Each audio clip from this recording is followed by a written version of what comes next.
have now tuned into Insight Sundays, the show that brings you relevant news, youth topics with a new mission and focus for our communities. Here is your host, Adrian Mickens.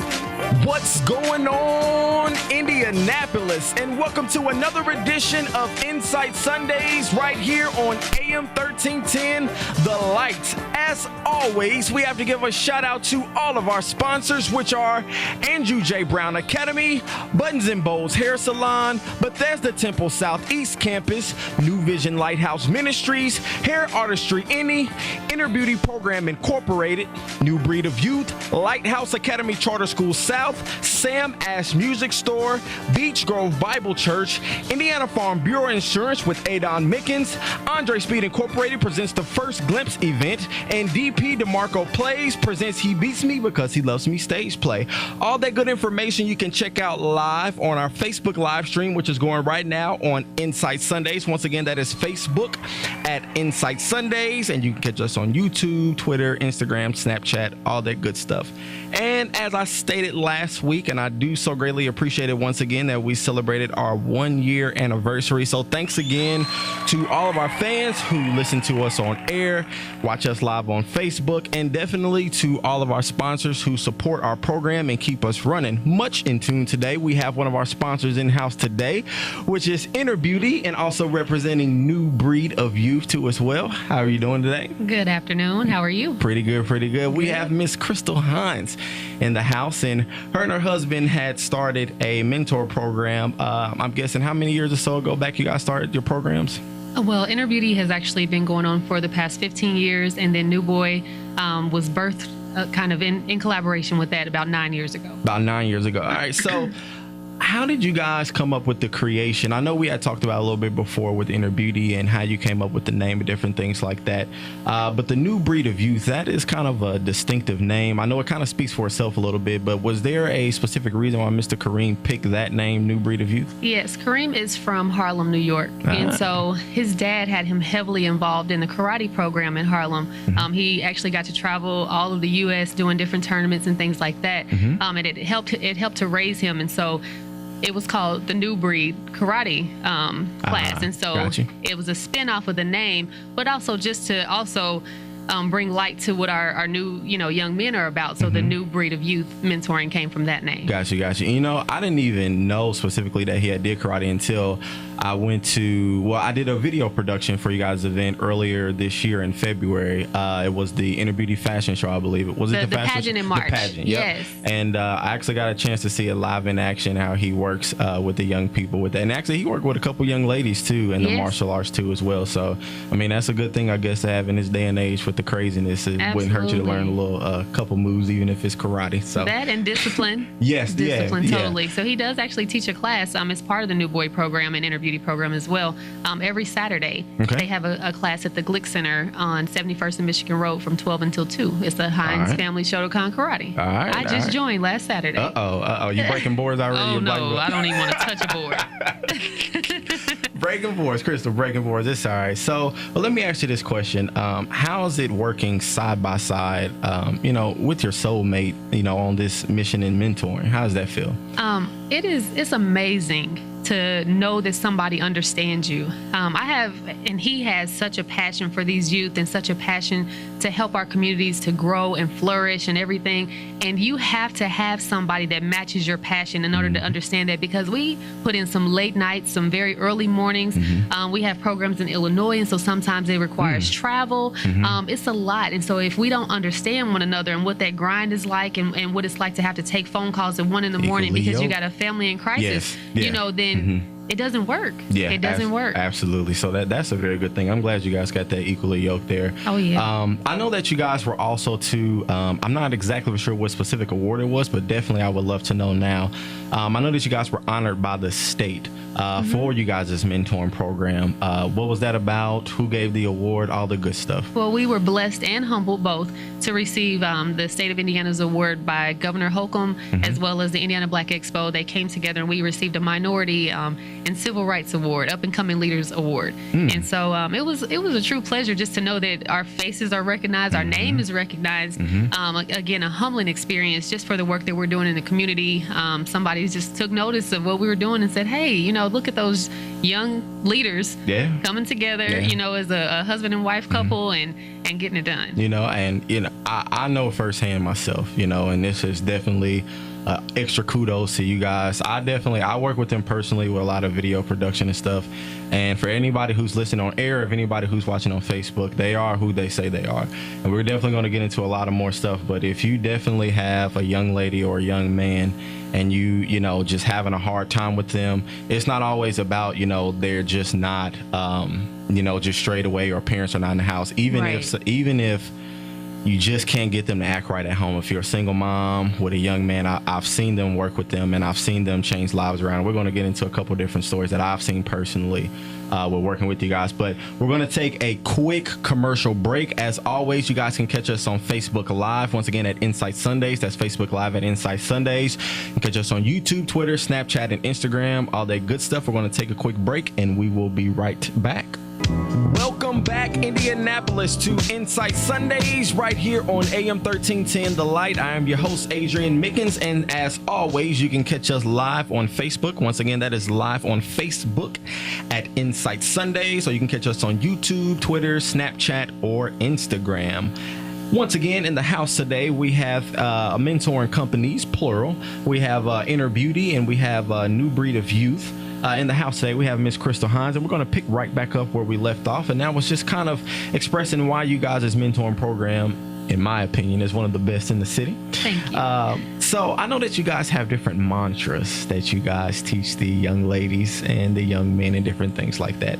I'm not going to actually recite it. Thank you. But why is it so powerful that you guys do implement these mantras, into the young men and the young ladies? Well, first of all, I have to make sure I give a shout out to the creator of the Inner Beauty mantra, and that's Miss Evelyn Davis. She is a pioneer in the city. She's been doing mentoring for years and years. She's like everybody's grandmother, and everybody loves her. And so she did our Inner Beauty mantra. Our male mantra, of course, came from Kareem. He's a rapper at heart. We just don't know it. I didn't know that. So we all don't know it, but he knows it. So he created the mantras for the fellas, and they have multiple. The reason why it's so important, though, is because we want our young people to know who they are. And so these mantras are created to state specifically who they are and who they should become if they're not there yet. And so it's not just something that they just say and recite while they're there at our programs on Wednesday and Thursday, but it's something that we want them to wake up in the morning and say. It's something that when they're faced with adversity, we want them to get up and say that. It's something that, if they're at school and they're having a tough day, I am an inner beauty queen, we want them to know that. We want them to always know who they are. And so that's why it's so important for them to get up and recite those mantras. Absolutely. Words are very powerful. I remember when we were on the college trip and you guys were having a little fun battle between the two to see who can remember different mantras. But specifically even with the young men, just to see, from a man's perspective, to see them actually recited word for word, line for line, but they meant what. There's a difference between just saying it just because Mr. Kareem told me to, and them really truly meaning it from their soul or their heart. Like it's that those mantras are embedded, in their soul, and they really take it to heart for what you guys are teaching them with those mantras, something that can carry on for many years. When they do get in tough situations, they will remember what Miss Crystal and Mr. Hines, had told them. So that's awesome in that regard. How do you guys gain the youth trust and acceptance? I know it's one of those things where you guys work with a variety of different kids from different backgrounds, from different sceneries, different situations, all kind of stuff. We do. And I know that just being honest, walking right through the door, because I work with youth too, it's not always peaches and cream. They looking at you like, oh, you're just another person. They're just going to tell me what to do, blah, blah, blah, blah, blah, blah, blah. So how do you guys gain their trust and their understanding? It's all about relationship building. They have to know that we care. And so we do a lot of different things to show the kids that we care. One, we feed them. Yeah, that's a great start. That is always a good start. There is not one day that they can come with us, not 1 hour they can come with us that we don't feed them. For every program, every one-to-one, every group, everything that we do, we make sure that they get to eat. Because some might might be the only meal that they get all day. Yeah. And I know people say it sounds like a cliche, but that is real. We go into these homes, and sometimes we even have to feed their families just to make sure we gain their trust as well. Their little brother standing at the door, we're not going to leave him out. If we're going to get one cheeseburger, we're going to get 2 cheeseburgers. And so it's a lot about relationship building. We talk to them. We give them our personal stories and aspects on our life. You know, this is what happened to me. This is why I can tell you this. And so when we do that, I know they always look at us a lot different. Like, oh, what they like to say about me when I always ask them, well, what was your first impression of me? They always say, well, Miss Crystal, I thought you were just bougie. And I love it. I love when they say that. And then when I go into my history and my story, where I came from and how I feel about life and why I do what I do, then they're like, oh, she's just one of us. Correct. Yeah, I mean, I'm just one of you. Everybody sees the final product, but they don't know the story. Yes, there is a lot behind what made Miss Crystal. There is a lot behind what made Mr. Kareem. And every single life coach that works with us, we all have a very unique and very detailed life story. And that's what made us compassionate and everything, and able to do what we do. But just that relationship building, it's so important to gain their trust. And we advocate for them. We've got some kids that are a part of the juvenile system, and we don't miss a court date, or at least we don't try to. If we know about it, we're sitting there with them. And it's not something where it's like, oh, we're going to pay you to go to court and advocate. No, it's not that. It's we go to court because we want to be your voice. Because some of these providers that they are around, they only see them once a month maybe, so they don't know the true heart of the child. We get to go sit with them and say, okay, this is what they're going through. You know, they're not stealing because they just feel like that's something for recreation. I had a young lady who was stealing at a Kmart constantly because her mother wouldn't buy her underwear.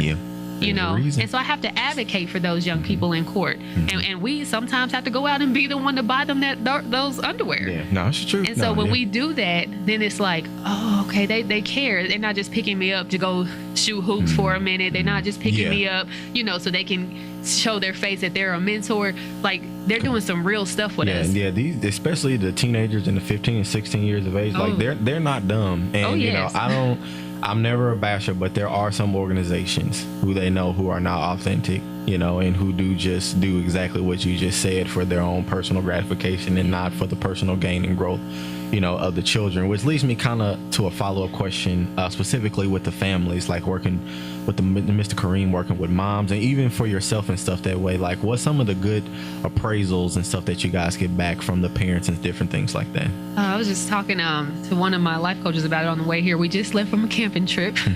We're fresh off the road, and I mean fresh, like right from camping to the studio.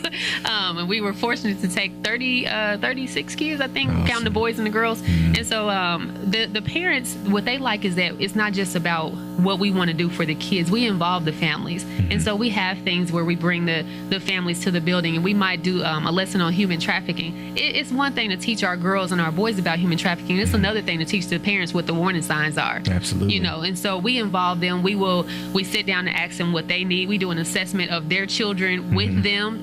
How would you like for your young man or your young lady, you know, to look in 6 months from now? What do you expect for them to gain from the program? And so just having that connection with them, we send them text messages. Hey, I hope everything is going okay. Do you need anything? Not just, hey, I'll be there to get your child at 4:00. Mom, do you need somebody to talk to? And so we have even parent mentoring. We have groups for parents and things like that too. But it's not even always about that. A lot of times it's just that life coach checking in with mom or dad.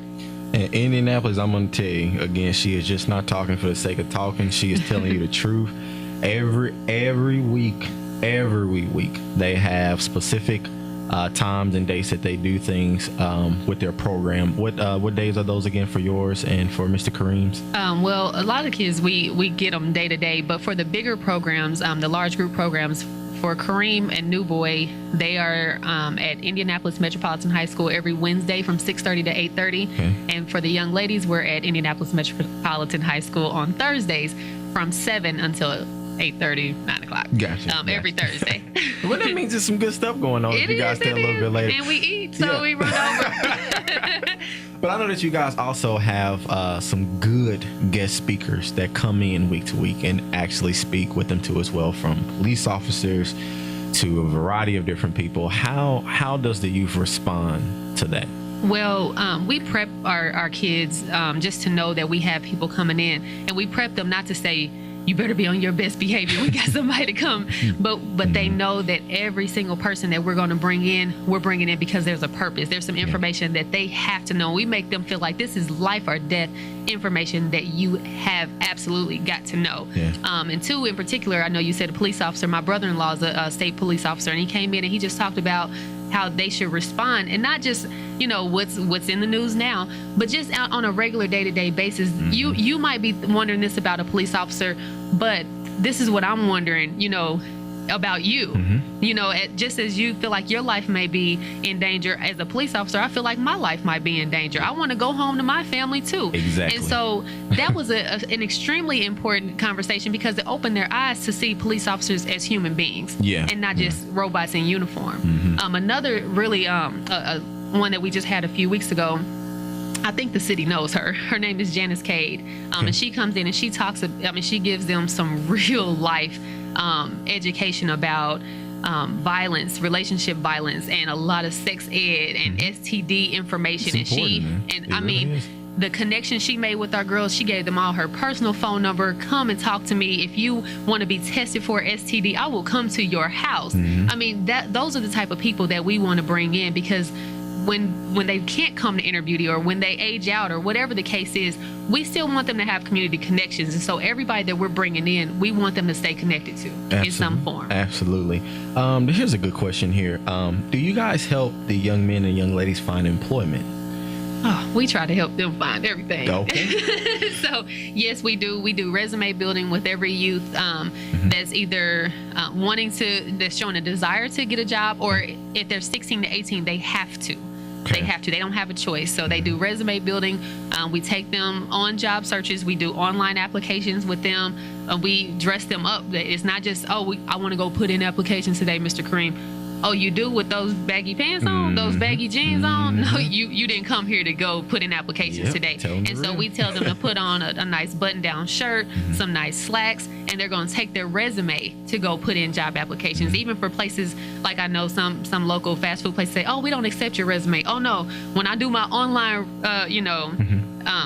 application, I want you to know who I am already. So here's my resume if I can leave this with the manager. And so absolutely, we help them find jobs. So, and definitely for all the young people, you know, who are listening on air and on Facebook right now, you always dress for the job you want and not for the job you got.